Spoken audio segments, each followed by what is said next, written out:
technology is certainly taking a lot more of our time and our attention.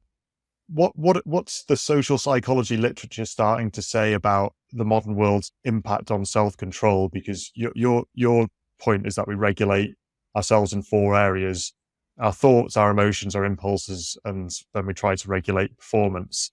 Um, what's bubbling up within your field that tells us what's happening with our ability to do successfully in those things in a world that's just so distracting? Well, certainly the long view of history is that self control has improved over the centuries. We may be entering into a new phase when it may be getting weaker again. And there are even arguments that throughout the 20th century, the gradual shift toward more permissive parenting, um, toward more permissive parenting, weakened the self control of young people. Technology can help as well. You can use things to keep track of, did you exercise, and are you saving enough money, and things like that. So um, it's not just that technology undermines self control. But there are forces operating in different directions. I mean, already in the middle of the 20th century, people debated what would be the effect of advertising, because advertising tries to get people to spend money and purchase products. It tries to stimulate the desire for things. So the old self-control that, oh, I don't want to waste my money unless I really need it. Uh, that advertising worked against that. Now people are much richer today than they were 50 years ago. And so they don't need to be as disciplined with money as people used to be. Um, and many other things make that more difficult. If you go back to when people lived only by cash, well, then there was a constraint. You didn't need as much self control because when your wallet was empty, you weren't going to buy anything more. But now with credit cards, you can spend lots of money that you haven't even earned yet. And so many people with good salaries are still running heavy debts, carrying them year after year, and paying high interest rates, and hurting themselves that way. So the opportunities and the constraints have both increased.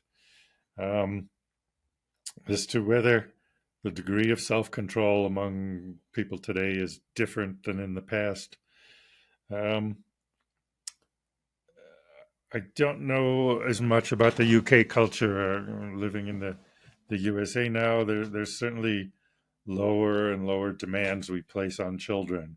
I can think back to the past when families were farmers.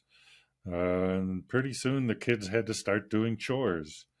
And there were a lot of kids, so they couldn't invest as much into helping the one child self actualize as they had to coordinate the group. So, compared to that, there are far fewer demands on the modern child. They don't usually have chores. They aren't subject to harsh discipline and punishment. If they misbehave, they aren't expected to behave as well. All these, I would think, would be gradually reversing the long term improvement in self control that we saw over the preceding centuries that make people better able to function in a complex society and obey the rules and behave properly. Self control is such a vital trait for culture, which is where we started. Culture only works if most of the people follow most of the rules most of the time. So you need a mental apparatus like self control that'll help you obey the rules even when you feel like doing something else. Um, the amount data also show in the US the amount of homework that students do has gone down, even though there's more information to learn than ever. Um, you'd say even past 50 years or so, the college students are doing a lot less daily studying than they used to. And it took self-control to make yourself read things. There have been some recent articles about many high school students in the United States don't even read a book. In high school, they're not. And when they get to the university and the professor wants to tell them to read a book, they like panic. They haven't read a whole book ever. And so the professors are now acceding to that as well. Okay, well, we can't expect people to read an entire book. Well, it takes discipline to read a book, but it's good for you to do that. I mean, exercising self-control strengthens your self-control like a muscle. So the fewer demands we put on people, the students are getting better grades than ever, but it's not because they're smarter and doing better work. It's just that the professors lower the standards. There's pressure on teachers to make the students happy, and what makes the students happy is better marks for less work.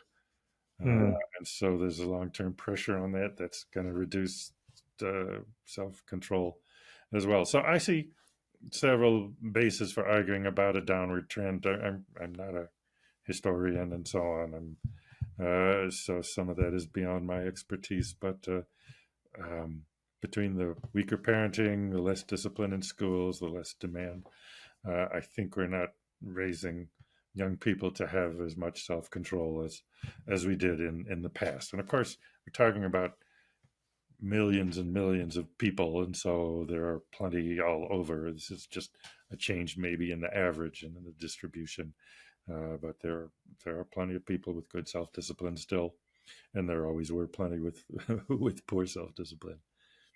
Mm. Uh, I'm wondering longer term implications for this. You'll have many people uh, prophesying, I suppose, is what's being attempted. That, well, if we've got a world where people can't self-regulate, where there is no common shared reference, and attention has become so disparate because of all of the technologies we've spoken about, inability to read a book. Civilization was built on books, and then obviously the notion that culture and language are inextricable, that you need to be able to understand one another and able to cooperate and communicate. And there's so much more to all of those than just a few messages on an instant message. And so one day you get to a point where if the academy has gradually loosened in terms of standards, in terms of the people even running the show because of what you're talking about, you could see that if we're struggling to communicate, to read, to build things, to maintain things, I wonder whether there's a cultural immune system where we flick the switch and suddenly a tightening of the belt starts going. Because as I was speaking there, another Nietzsche quote popped to mind, or at least a paraphrase, where he talks about how as we seek to individuate, we end up doing something that is obviously very divergent from our parents. But then typically, if we come across something that we don't like about ourselves and we turn a corner from it, we end up being very tyrannical to those people who are a model for our previous self, which we think wasn't particularly good. And so I'm wondering if we might see a generation of people who aren't that capable. I'm not even holding my hands up as a capable person, but as we go deeper into the technological world, and then when they get to age and they're trying to individuate and they're looking at their parents going, oh, gee, thanks for no standards. Look at the state of this place. Whether they might end up bringing a kind of Victorian Stoic Renaissance along where it's, no, you got to crunch the books. It's the copybook headings that you're going to be memorizing and writing out. And we found the value of this. Who knows? I mean, does anything happen in the literature that tells you that there's because we're not just individuals, that a culture responds to times when it's reached a nadir? Um, well, for one thing, culture is has other ways of enforcing good behavior. If you commit a crime now, you're much more likely to be caught and punished than say, a couple centuries ago. Um, so, in some respects, people are needing to develop self control and just focus it on different things. I'm currently reading some of the research literature on computer mediated communication, like what we're doing now. And initially, there was a hope that it would free people up and make them feel safer because you can talk. You might not be when you're talking to someone in person, you might be intimidated or whatever if you're shy. But when you're texting or emailing, there's less inhibition like that.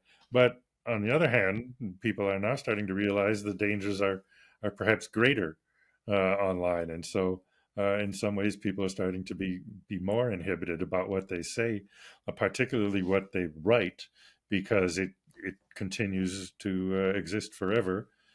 Um, and other people can find it and pick on that.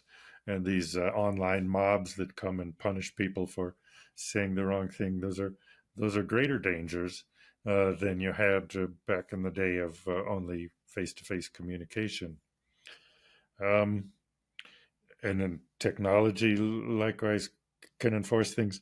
I guess what I'm trying to suggest here is the idea that even if individually we start producing somewhat inferior character individuals, the collective may be powerful enough to offset that. Uh, Mm. I, I remember reading, this was a while ago, reading a case about in New York on the subways. They have other problems on the subways now, but there was a flasher who had, young man who just wanted to expose his genitals to the other people. And this was a thing that would just happen from time to time. But in this particular story, a woman took out her phone and filmed him and posted it online, and then they found out who it was. Well, that advance in technology is going to put an end to subway flashing pretty fast because the guy was hugely embarrassed, and I don't know if there was criminal prosecution or not, but it was a clear warning to others. So even if individually, as I said, maybe we don't have quite the character strength as some of our ancestors. Um, Collective regulation and collective shared knowledge. Maybe people don't need to learn as much in school. I mean, it goes against the grain. I've spent my life in education and research. Of course, I believe in teaching and training and all that, but maybe it isn't as important even as it was decades ago, because you don't really need to know everything anymore. You can look it up. Uh, Mm. Most people carry a phone with them that has encyclopedias and Wikipedia and other information. So any question, whereas when I was young, if you had an argument about something, there was no way to settle it other than take a trip over to the library and look up the encyclopedia. And if you're out for dinner or whatever, you're not going to do that. So so maybe we don't need to know as much. I Mm. I worry, eroding standards in education. Where people don't work as hard and don't learn as much. I think that cannot be good, but maybe it's not as bad as we fear. Most things turn out not to be as bad as the doomsayers. I had that book with John Tierney, The Power of Bad, um, which talks about this relentless discussion in society that there's this problem and that problem and everything's getting worse, when objectively things have gotten better and better, and that people are living longer, happier, more comfortable lives now than at any time in the past. And yet everyone runs around talking about these imminent disasters, most of which don't ever materialize.